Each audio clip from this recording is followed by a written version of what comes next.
Hello and welcome to week 25 of the FUT Weekly podcast. Yeah, it's week 25 in 𝘵𝑆𝑐25. We've got a content episode for you. I'm your host, Ben, and I'll introduce the rest of the panel. We do not have Josh, actually, but, asked to see his manager, and he's here. Hello, Nep. Hello, thanks for having me. Do you know what's really fascinating about you saying week 25? We're not even halfway through this game yet. Yeah, that's true. That'll be next week. It feels like we've been here for... feels like we've been here for an age. It feels like we're coming into the final stretch, doesn't it? And we're not even halfway. Depends how much you value the summer, I guess. We also have with us Nate, the FUT Accountant. Hello, Nate. Howdy, Ben. It's great to be back and on again. And yeah, I guess thinking about the summer, silly season, warmer weather, it's not that far away. Not too far. And we also have with us, returning after giving his top 5 fantasy FC picks on last week's podcast. He's back to do it again. It is 𝘭𝑪𝘐𝗫. Hello. Hello. Thanks for having me again. Excited to be back. And 2 weeks in a row after not being on for a little while. So it's good to be here. Yeah. And on content pods too. What is going on? But yeah, good to have you. And we'll start off actually with pound for pound, but we do last week's pound for pound winner. And Nate and Nep can both weigh in on this one as they weren't on. So the nominations were for Grassroots Fran Kirby, the Fantasy FC Sansei, and Fantasy Benacer. So Nep, first of all, who would you pick of those three? Yeah, definitely out of those. I think maybe Benacer is a little bit out of people's skill set, even if you do get 3 sets of 12 games. I've seen a lot of viewers struggling to get any wins, really. But that Sansei, I really, really like him. I also did like his player of the month, but yeah, this fantasy card, it's got 2 playstyle pluses now, technical and incisive plus. And he's got brilliant passing playstyles outside of that, brilliant in-games that are very well-rounded, and they only need 1 win, 3 goals, and no yellows or reds for him to get all of the rest of the boosts that he'll, likely get. So for 18k, I think he's a banger. Yeah. Nate, any disagreement with that? No, not at all. Nice. Surprised. I thought Fran Kirby might just make it. I guess it's partly about her Evo potential as well, though, isn't it?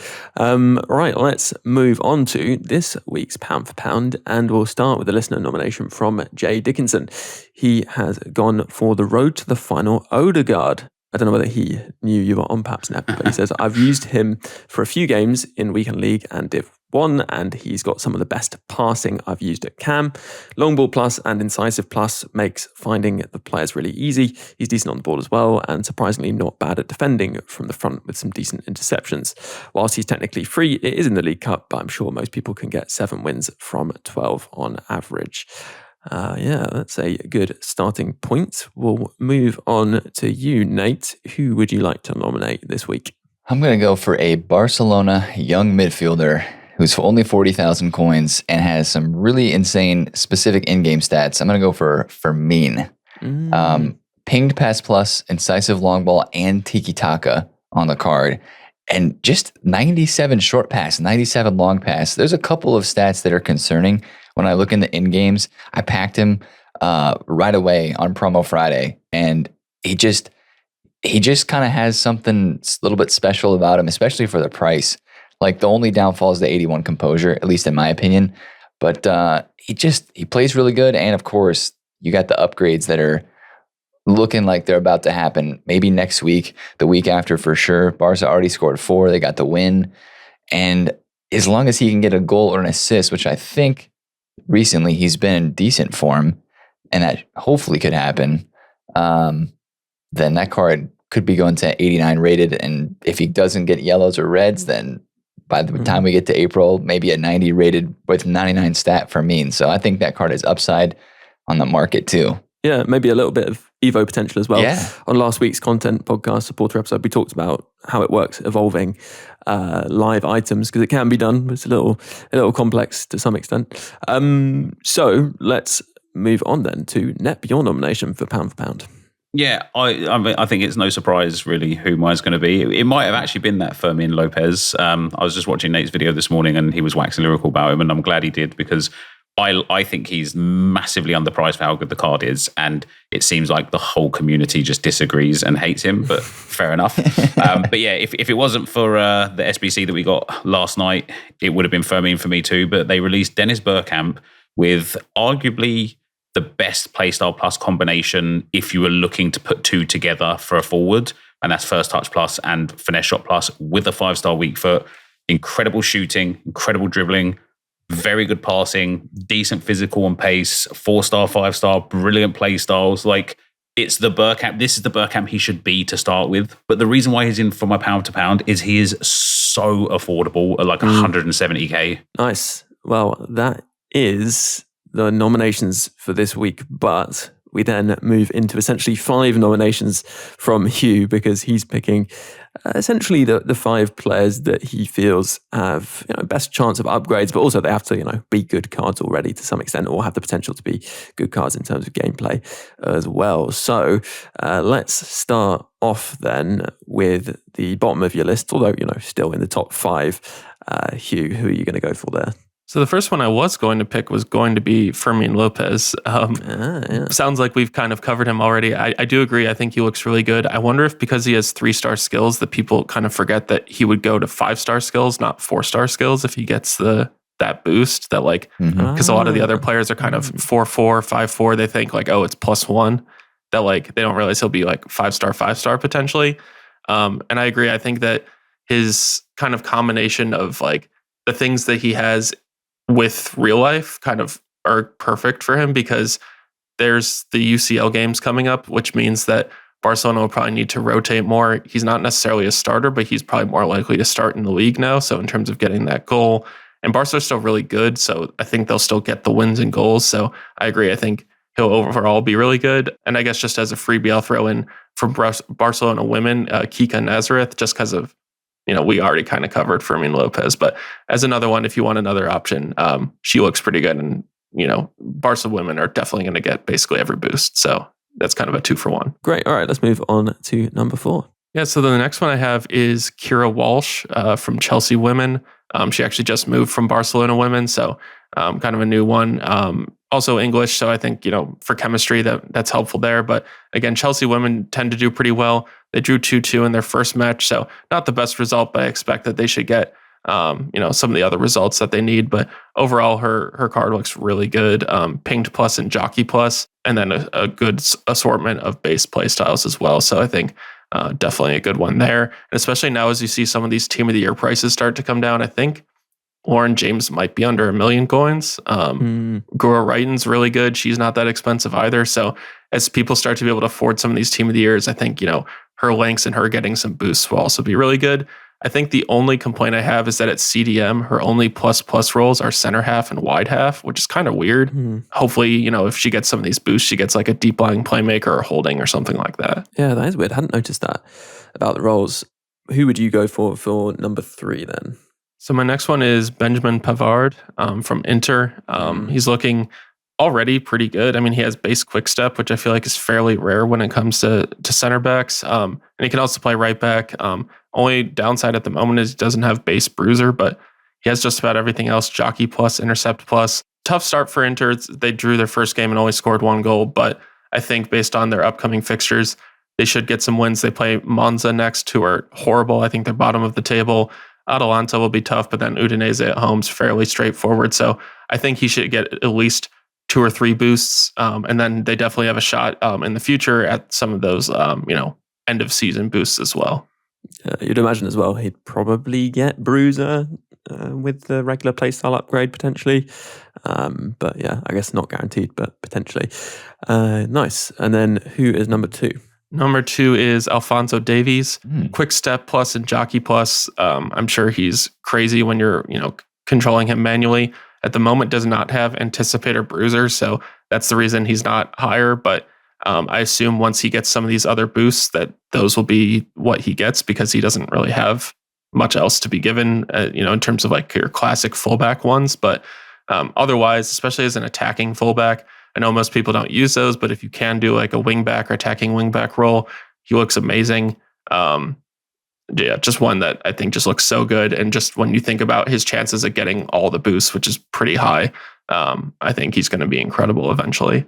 Nice. Well, we've reached the top. So who is the number 1? So I was between 2 players here because I kind of wanted to only go for one super expensive player. The one I ended up going with was Zé Roberto, which when you look at his playstyles initially, it's kind of an odd collection. Like he's kind of pretty good at a lot of different roles, but I just think back to that winter wildcard version, which was so good, even though some of his stats and playstyles didn't really make sense. He just kind of has something about him that just makes him such a pain to deal with. And then just looking at his chances at the boost, he should get the second win. They already have one. They scored 4 goals already. So this is for Leverkusen, by the way. And then definitely in with a chance at the end of season boost. So I don't know if people necessarily want to be going out to buy him, but if you get him, I think he'll be great. And eventually I think he'll get even better. Yeah. Well, that is the top 5, but I think we should maybe throw in a few more names. Is there anyone, Nate, that you've spotted that you quite like the look of, whether it's for upgrade potential or sort of gameplay or investing or whatever, really? I'm going to throw out a Spurs player because I've used him and he is good, and maybe a little bit of bias in there too, but Mathys Tel with 95 pace and 95 shooting with finesse and first touch for 150K. Like, I know he's only 4-star, but he was very good when I used him. Missing, if you're going to use him at left mid or right mid, he doesn't have inside forward plus or any plus roles, but he's got 3 at striker, and I was surprised, honestly, with how well he performed for me when I just used him for a few games. For that price, I think he's worth a shout too. Yeah, I guess as long as he doesn't pick up a card as well, he have 5-star skill moves or weak foot, which is a nice upgrade. So yeah, that's pretty good. What about you, Nep? Any to throw in there? I actually really like kind of all of the really cheap ones. I think they're really, really good. Zaniolo looks absolutely banging. Salamakers looks very good. Bergkamp already guaranteed the +1 as well. He scored a goal this weekend. But has he already got that upgrade, actually? He's got Quick Step Plus now. He looks great. Like, they all look so good. That Gusan, I used him in draft, and he is insane. Like, absolutely insane. And I know the draft's maybe not quite the same level of gameplay as what you might face at like high-level champs or high-level rivals, but these cards are so cheap and so fun. And I think people are super reluctant to try them because who's going to bring in, for example, like a Salamakers over some massive Team of the Year Evo or Team of the Year that they've got? You're just not going to. But I would urge people to try any of the kind of like discard level ones because they're so good. And I think for one of the heroes, to quote another video, or probably the same video today, actually, again, from Nate here, one of the heroes, I can't remember who it is, he's a Barcelona linked hero, and he just looks ridiculous. Yeah, Littmanen. And he's like Rui Costa, right? He's one of the most unpopular players in the game for some reason. I don't know why. Yet his card looks phenomenal, and I cannot believe how cheap it is. It's funny, he has 50 interceptions and the intercept playstyle, so I was wondering how that would feel. But yeah, no, I know what you mean. Like, he is really quite cheap for his stats. Talk about maybe some of the SBCs. Ashley Cole for 600K. I mean, obviously kind of expensive, but I mean, he's a good fullback. Yeah, I love Ashley Cole. Listen, I'm not the sort of person that gets like distressed when a player leaves for another club. I know a lot of people don't like Van Persie and don't like Ashley Cole, but Ashley Cole was amazing for us during some of our better years, and I love him. But and to be fair, like, I packed his Thunderstruck card during that promo, which I was really happy with, and it was like surprisingly good. Like, the stats are good anyway, and his playstyles are good anyway, but he's surprisingly good in game. And so even though this one is, for me, just way too expensive, I will still complete him just because it's a massive upgrade on his 88 rated card with some elite playstyles and playstyle plus as well in there. And so he's good. But for me, I think EA have got a bit of an issue. I say an issue, like, they obviously know better than I do and than we do, but I feel like they're overpricing massively so many SBCs right now. Like, people have got teams that are like really dead set for a long time now. It's really, if you've been playing this game for a while, you will have a strong starting 11. So for anyone to kind of be completed as an SBC or bought on the market, they really just have to be affordable, in my opinion. And that Ashley Cole is just 2 or 3 squads more than I think anybody would reasonably pay. But if he was a little bit like cheaper, 1, 2, 3 squads less, I think people would be like, do you know what? That's actually a solid card for the price that it is. I'll do it anyway. And I think that they would see more people complete more SBCs if they just price them a little bit more fair, because nobody's looking at Ashley Cole thinking, oh my God, he's got to get in over my base gold 𝘬𝘂𝘠𝘂𝘠𝘂. Yeah, I guess that is a big thing, isn't it? It's like, if you look at the players people have, especially in a fullback position, it's like, are you going to pay that much in fodder to make a kind of slight upgrade, I guess, where that might be best used somewhere else? Or, you could put it into one of the gamble packs, which I know, Nick, you tweeted about, so we might talk about that. after the break.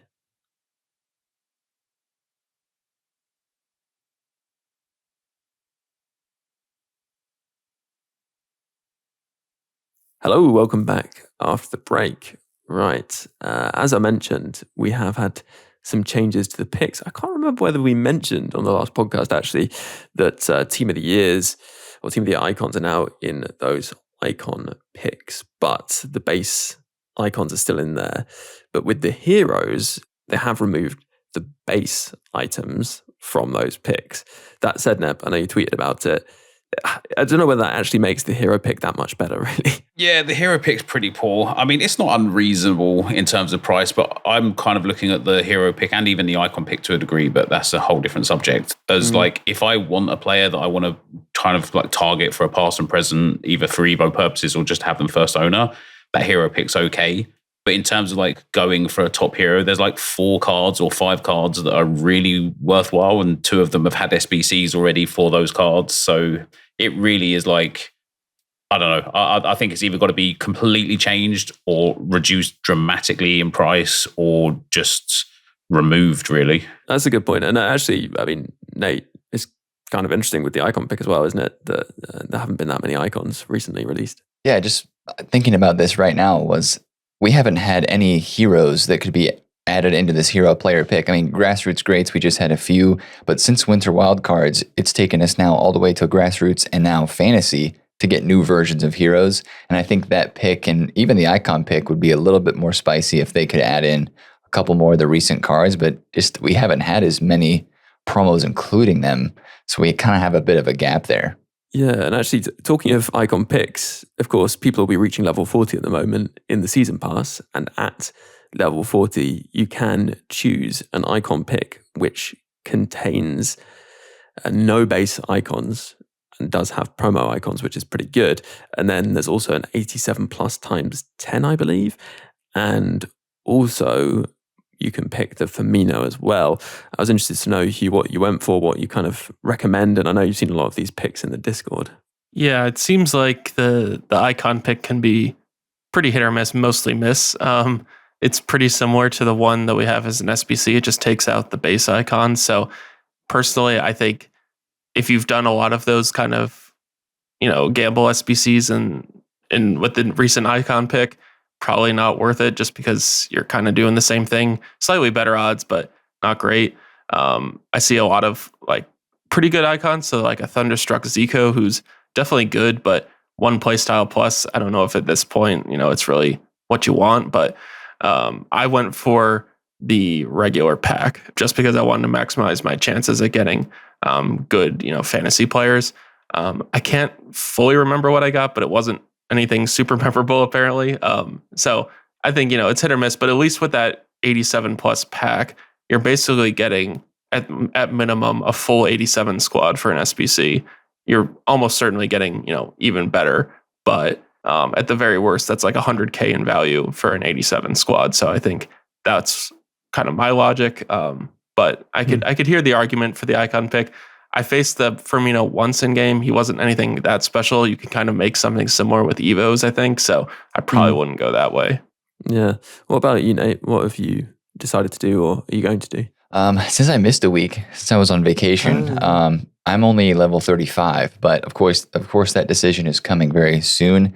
I think I'm going with the icon pick just because the 87-10, yeah, sure, it'd be a lot of fodder, but like we were saying, SBCs right now, there's nothing that's super crazy to me player-wise that I feel like I'm crafting towards and I really need to keep working towards. So taking that chance at a Thunderstruck 𝗪𝗪 or maybe the luck of a Team of the Year icon seems appeasing, especially for a lot of those picks that I've seen that have paid out for a lot of people.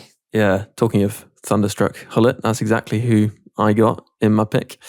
Nice. So pretty pleased with that. Although I haven't used him yet, and I do wonder, considering his selection of playstyles, how good he'll be. But, it is 𝗪𝗪 after all, so I'm sure he'll be very good. Neb, what about you? What are you planning to do?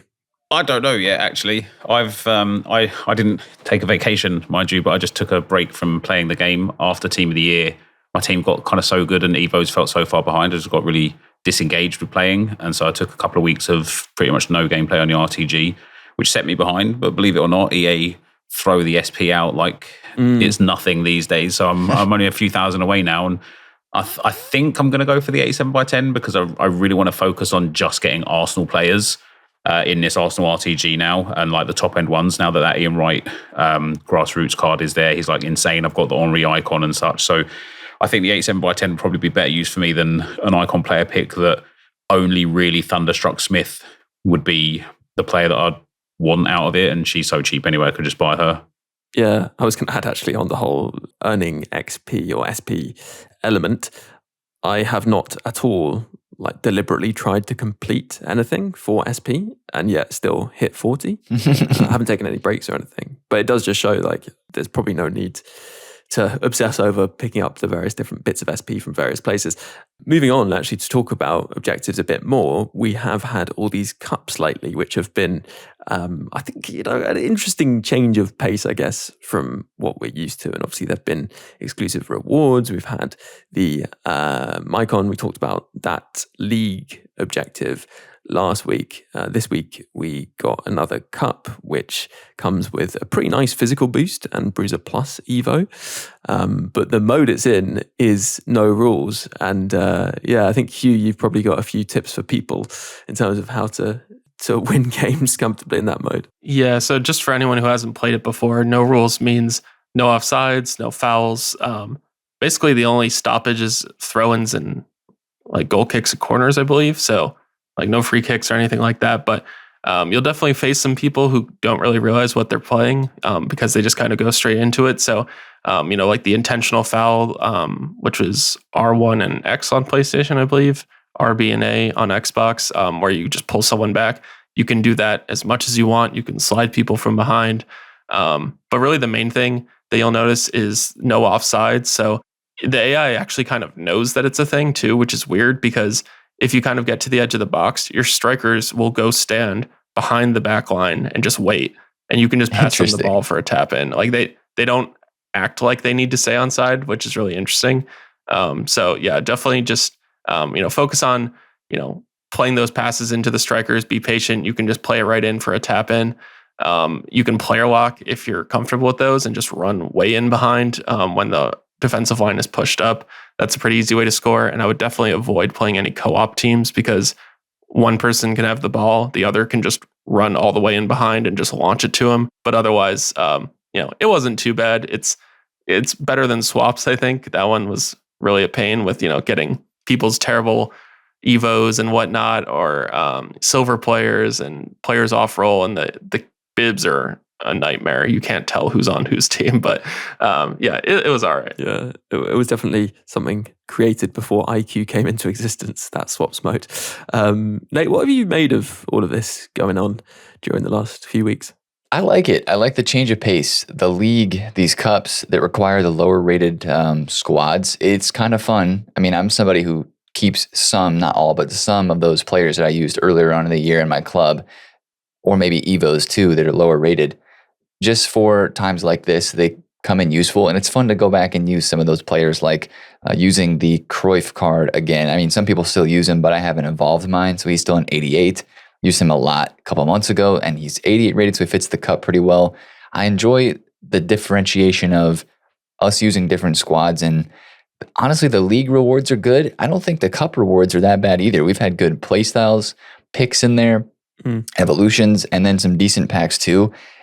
The thing that I keep thinking is we just had so much. It's like trying to drink water through a straw and a fire hose is what's, the water shooting at you, because it's just 3 different cup modes and the league mode all inside of one promo. If they would have just done the league mode and then saved the cups for like the next week or something, I think that would have maybe made it seem less busy, and like there's just such an emphasis on it.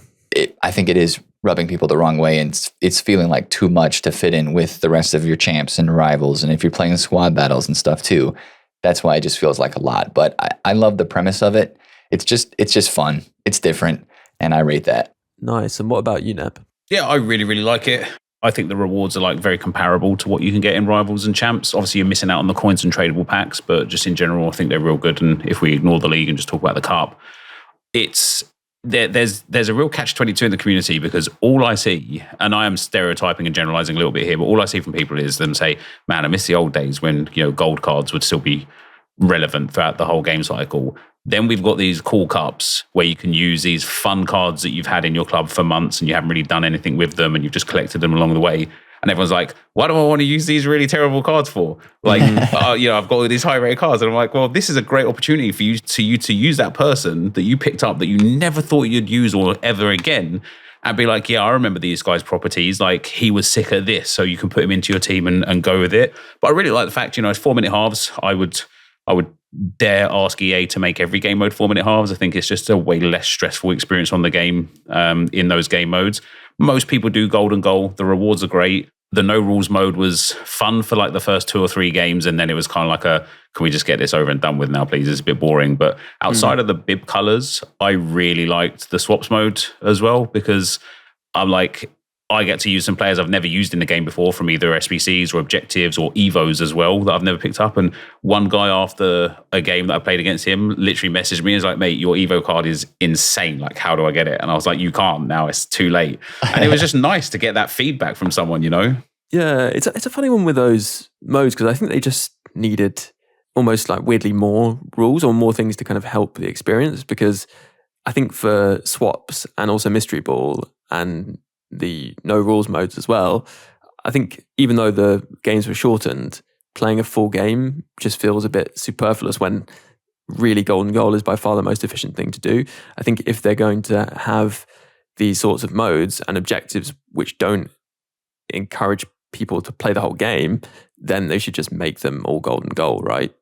Because then everyone is playing kind of singing to the same hymn sheet, I guess would be the phrase, right? And it makes it a nicer experience for everyone. So I think that would be good. And also, there's definitely some cleaning up to do of things like swaps where the positioning doesn't work and the roles don't work and all that sort of stuff. So room for improvement, but a nice change of pace. But there is then a lot to do in the game, which I know is good in some ways, but maybe a bit overwhelming in other ways. Talking of those modes, we have seen, Nate, some market movements as a result of those, which I wasn't necessarily, I guess, completely expecting, because people have, you'd think, plenty in their club, but actually I guess a lot of people don't, to be honest. Yeah, I think the real market movements came when the league dropped. And then once you have really good rewards like that, that just ups the ante for everybody. And so they want to get the best meta players that they can get. And I think that's what really made some prices take off over a week ago now when the league was first released. But of course, with that ending, that just means your demand for those players is starting to end. So a player like the Trackstar's 𝘬𝘃, who was, before the league came out, 130,000 coins, went all the way to 230K. And I mean, that card really has no reason besides any Evos that he would fit to stay that inflated in price. I mean, he's almost max price. So a lot of those 88 and below rated cards, even some gold cards like Van de Ven or Ousmane Dembélé have gone up a bunch. I would expect those to fall off this week for sure, as the last 12 games of the League Cup come out, and then people's need for those types of players in squads diminishes. Yeah. And what are you thinking the market's going to do in terms of the fantasy players? Because it's always interesting with live items. Obviously, there can be spikes when players do well. Sometimes prices can kind of dip as people forget about them a bit, and then they can come back. Like, I guess it's going to depend card to card. But yeah, what are you thinking might happen with these? Yeah, it does depend card for card. Like, you could look at somebody like 𝘵𝗫𝗀𝗃. He's gone up almost 800K. He's 2.3 million coins, and he was 1.5 at his lowest during Team 1, but that's just because he and PSG have been cooking, so he's on the path to upgrades and a really good card.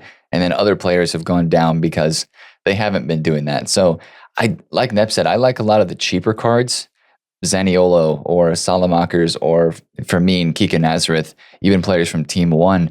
I think those are your best bet for investments, and just they have a lot less risk because they're still, a lot of them, fodder price. Like, these 90s are as cheap as all the other 90s in the game. And so you have upside of getting upgrades and a downside of still being 90 rated and going into SBCs. FUT Birthday shouldn't be that far away. We are in March, and hopefully that would bring some bigger SBCs back, maybe some more 89 rated squads, 90 rated squads, some of those like 𝘬𝘃𝗏𝗀 Team of the Year type quality SBCs. And maybe that could mean a price rise on the 89 plus fodder, which would mean that those players would just go up without their upgrades even. So I think that's the part of the market right now that seems the most promising. And then, yeah, of course, with the other fantasy cards, like a 5 million coin Rashford, yeah, sure, if Villa keep going and he gets upgrades, he could go up, but that's also a little scary to me with, even though that card looks like a team of the season, not that far away from team of the season, and more cards coming out that look sort of like that. So yeah, also Evos that look pretty similar in some cases better. I think it was a 5-star one, which maybe you could argue was better for some people, depending on how you play, I suppose. In terms of the market overall, what are you expecting in the next few weeks, and you know, how might things go? Because FUT Birthday can't be far away at all, and that's sort of a big marquee promo. It definitely is. And actually, if you look back in previous years, during the month of March, it's historically been a month where we have the FUT Birthday, or we have a promo like the Golazo last year. I don't know if that was in March, but it was like in early April or something like that. And we had a couple years ago, Trophy Titans. Whenever they drop the icon and the hero promo, where it's just those cards, that usually combined with FUT Birthday and getting close to team of the season creates an overall market drop. Obviously, this year we haven't seen the team of the years and some of the other players just explode in price that after team of the year, like we saw in previous years of the game. But I still would imagine that there would be a good bit of some drops coming in the next month. It's just hard to know when that's going to happen, what's going to tip the scales. But especially if there's hints of more 3 playstyle plus cards, because we haven't had any since team of the year. I feel like that would be the next thing that would cause some of that. And that might not be till team of the season, but maybe they'll throw in a couple of FUT Birthday. I don't know. But I think that would be something that would tip the scales a bit. Yeah, I think we talked about this before, Nate, but it's an interesting year in terms of people spending coins on players. I mean, people do still buy players, of course, but I think there are a lot of other ways people are using their coins right now. What have you been doing with yours? Evos and opening packs in the store, I hear, recently, right? Yes. So yesterday I have a channel point redemption in the stream it's a lot. It's like 500,000 channel points. But if somebody gets that many, they can make me open any store pack of my choice with the coins that we have. And so yeah, yesterday that was done. And we opened the 485,000 coin pack, which I've heard decent things about just because it's a 91 plus guaranteed fantasy. And I actually packed Mario Gomez from that pack. I'm still unsure about his price. Like, you look at that card and then you look at Robbie Keane, and Robbie Keane looks, if not better, like at least the same as that card, and he's way cheaper. So I'm excited to try him out. But yeah, the conversation of what to do with the coins at the moment, I'm still trying to be careful because I know that there's bigger things ahead, like FUT Birthday and team of the season. So I'm not going to do a lot of store packs like that, but definitely the evolutions, because 30,000, 40,000 coins here. One way to look at it is, let's say you want to do the Finesse Express Evo that was 30K, or the Anchor that's 85. If you don't have a ton of coins, but you want to do that Evo, in the next 12 days that you have to unlock that, just make it your focus to try to make 10,000 coins a day. That's a pretty small amount. Wouldn't take a whole lot of effort. And then you can get those coins built up to then do that Evo for, it's probably not the best way to say it, but like free in quotes, you know what I'm saying? Trade your way up to do an Evo with those coins. But regardless, like, spending coins on Evos I have no problem with it, because you're in control. You create the card. It's the passionate squad you're creating, the player that you want to use. So yeah, I definitely am dropping coins on those Evos too. Yeah, that makes sense. Nice. Well, on that, let's take a break and we'll come back to talk about Evos. Hello, listeners. A big announcement. There's a 36,000 FC point giveaway going on the Patreon right now. So if you'd considered supporting before, but perhaps hadn't, it's a great time to join up, because there are really good odds of winning that. It's just £3 a month to support, and you do get an extra podcast every single week, as I say. And at the gold or icon tiers, there's access to the Discord too, where there's loads of great resources and a fantastic community. So if you're interested in any of that, then you can just head over and search Support FUT Weekly, or follow the link in the description of this podcast. A huge thank you if you do consider doing so, because it really helps the podcast out and it keeps FUT Weekly weekly, in fact, twice weekly for supporters. Right, let's jump back into this week's podcast. Hello, welcome back after the break. Right, why don't we start with the most recently released one? We mentioned it earlier, the Fantasy Cup 3 evolution, and that one gives Bruiser Plus and also Aggression plus 15 up to a cap of 93 and Strength plus 15 up to a cap of 93. It's unlocked through that new Fantasy Cup, which should be golden goal, so it shouldn't be too bad to get through, but it does require 12 wins. I feel like, Nep, this is a pretty good Evo. The new one from the Cup is decent. Yeah, I like it. I think it does increase the overall physicality as well with the strength and aggression, but it doesn't increase the overall of the card rating, which I really like. And Bruiser Plus. I mean, there was who was the SBC that came out? Was it Cole? I can't remember who came out recently that had Bruiser Plus as a playstyle plus. The people were just like, Bruiser Plus is insane playstyle, and I personally don't agree. I don't really like it. I don't dislike it either, but I don't really like it.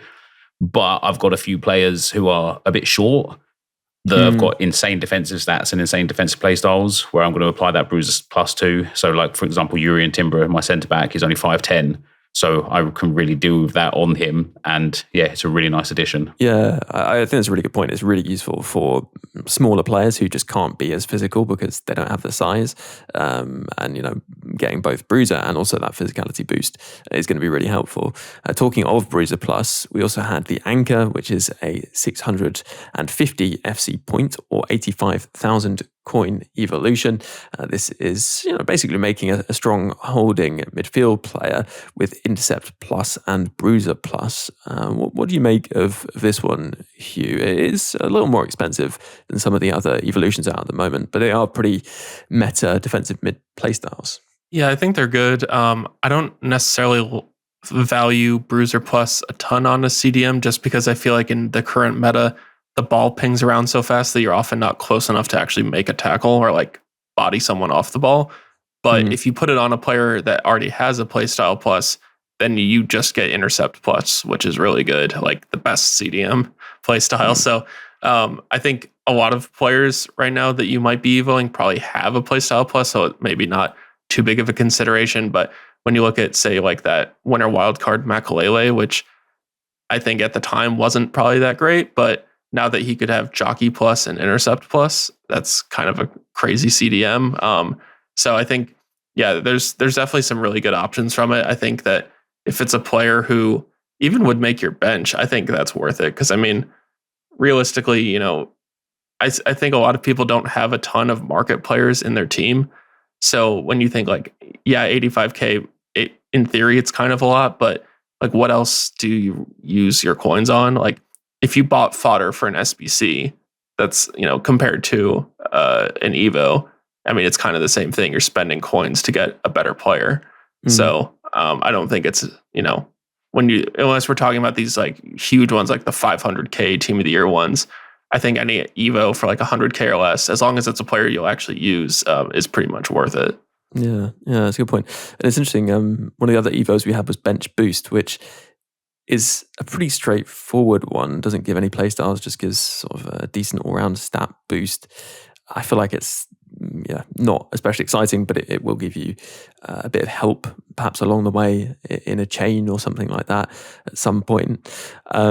We also had, though, Nate, Finesse Express. It was actually out just after the content podcast last week. That does look like a very appealing Evo, even for the 30K or 350 FC points. Yeah, that's the one that's really getting into a lot of chains that people are building to get the Finesse Plus playstyle. And just especially comboed with like Fantasy Captain. I've actually got a Brennan Johnson that I'm evoing that I'm using the Ultimate Edition evolution on. I had saved that all the way until now from the beginning of the year. And it fits in perfectly because he's going to go from 78 rated gold card to an 89 rated with 99 dribble, 95 pace, and 93 shooting. And I mean, that was the craziness with the Evos in the past couple of weeks with all of the ones that they had dropped that you could chain together and make some really crazy cards. The Cup Evos as well. But yeah, the Finesse Express that's that was one that really unlocked some meta evolutions in attackers for sure. Yeah, definitely. There's always a bit of extra excitement when a Finesse Plus Evo comes out. And of course, it gave Advanced Forward Plus Plus as well, which is nice. Let us then move on to another paid Evo, 300 FC points or 40,000 coins for Central to Sensational.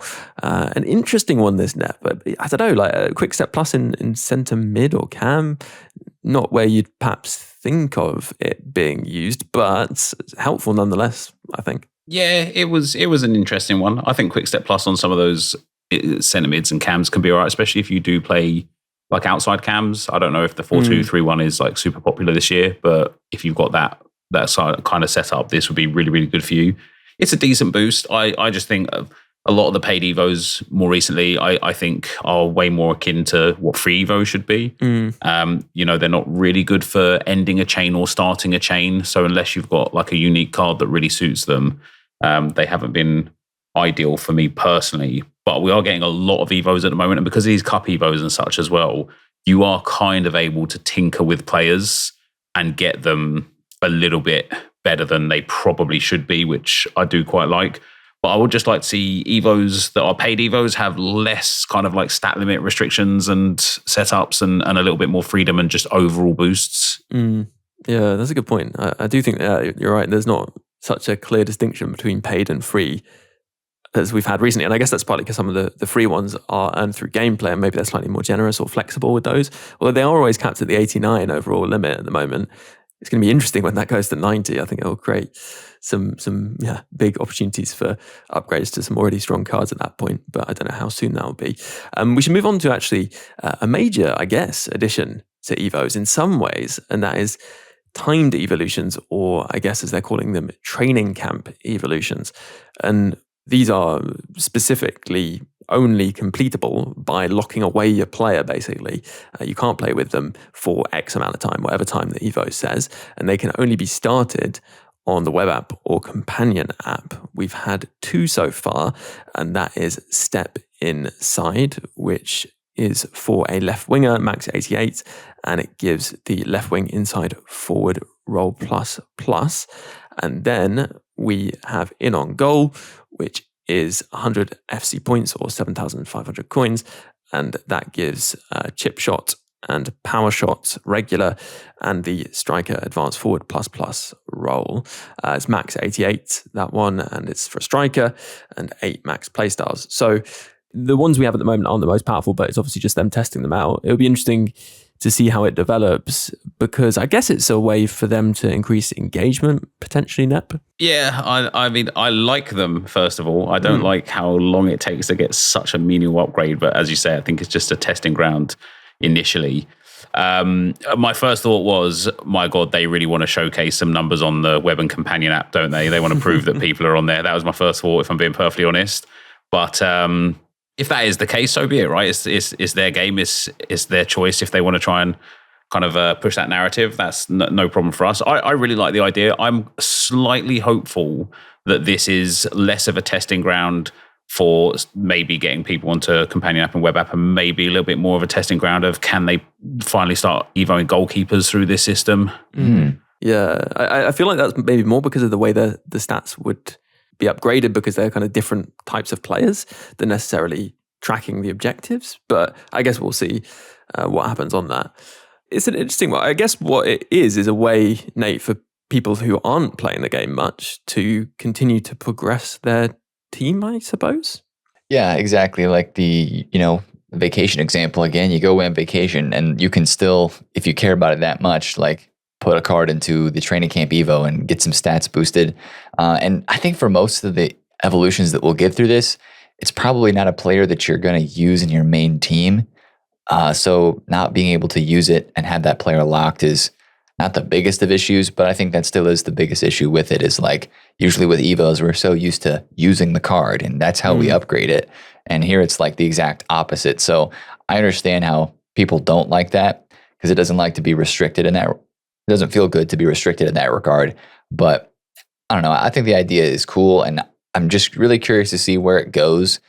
Like I did the In on Goal one, and it is a long wait. Like I got 18 more days Or no, sorry, I got one day. The evolution expires in 18 days. But they did say on the website that, they could have these up to 30 days long for the actual training time. So again, we've been talking about that too. And if that's going to be the wait time, then it better be a really, really big boost. It's kind of fascinating, the dilemma there, but I'm not even sure that's necessarily the point of this, really. I guess one of the things that it could be quite useful for, Hugh, is upgrading players who you wouldn't really want to play with because they're quite low rated. So sort of like, I guess a kind of youth academy, right, for Evos.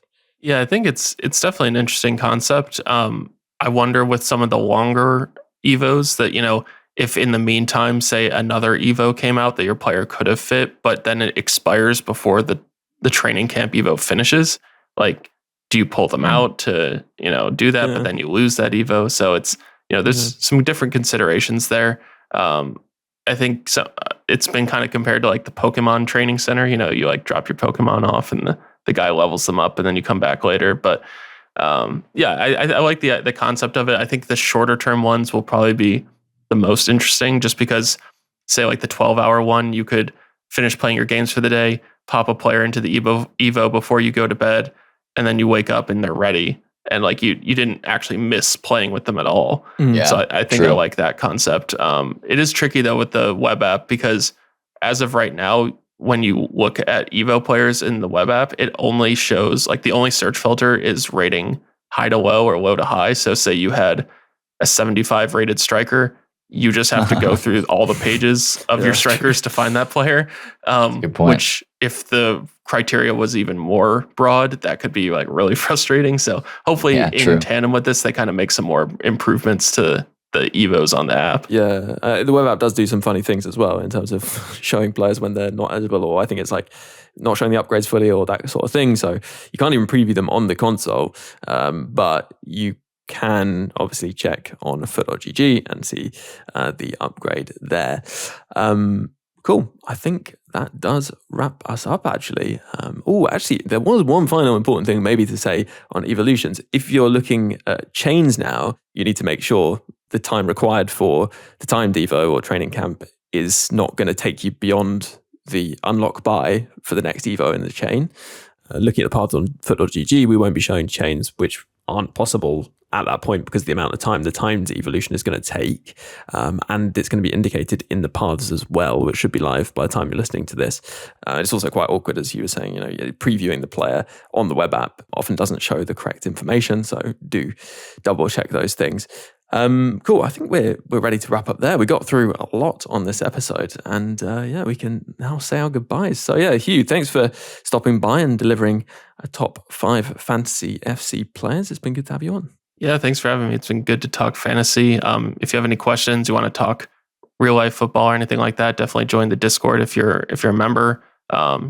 Hop in. We're definitely discussing market and players and all that. So it's a good time in there. Yeah, definitely. If you're a gold or above supporter, check out the link in the description of the supporter episodes and it'll explain how to join the Discord if you haven't done so already. And we can say our goodbyes to Nep as well. Nep, thank you very much as always for joining us on this one. Yeah, good. Thanks for having me. Nice to chat to some new people for the first time in a while. So good to be here. Yeah, indeed. And thank you very much as well to Nate, the FUT Accountant. It's been good to have you on. Thank you, Ben. It's always a blast being on. Very good. And thank you very much to all you listeners tuning in via the various different ways. If you would like to subscribe, then you can do that on Apple Podcasts, Spotify, wherever you get your podcasts from. And you can subscribe on YouTube too.